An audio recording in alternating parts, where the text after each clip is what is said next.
Sebenarnya masih lagi ramai orang yang tak tahu public gold sebenarnya ada fungsi untuk kita arhanukan emas secara dalam talian ataupun online direct melalui akaun emas public gold.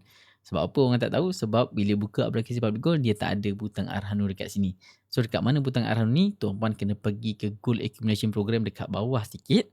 Kemudian dalam ni baru ada butang arhanu. So butang arhanu ni adalah tujuan dia untuk kita dapatkan tunai sekejap daripada hasil simpanan emas kita. Bagaimana dia punya ciri-ciri Arhanu ni ataupun dia punya spek Arhanu ni.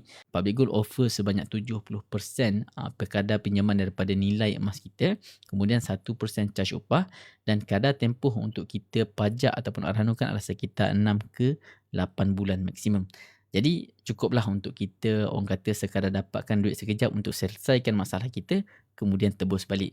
Macam saya sebelum raya hari tu saya pajak sebanyak 5 gram secara 1 gram, 1 gram, 1 gram untuk saya dapatkan duit untuk bayar rotak kereta. Maklumlah kita berhadapan dengan hari raya dan sebagainya.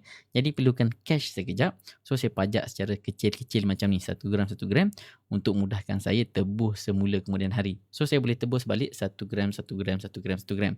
Dia benda ni terpulang kepada anda. Ada orang dia pajak 5 gram terus, ada pajak 10 gram terus. Bagi saya lebih suka pajak secara kecil-kecil macam ni sebab mudah untuk saya tebus semula. Jadi kemudahan Arahnu ni memang ada dekat Public Gold. So kepada penyimpan emas Public Gold, jangan risau, jangan takut, kita boleh buat secara online sahaja melalui aplikasi saja. Duit akan masuk dalam tempoh sehari bekerja.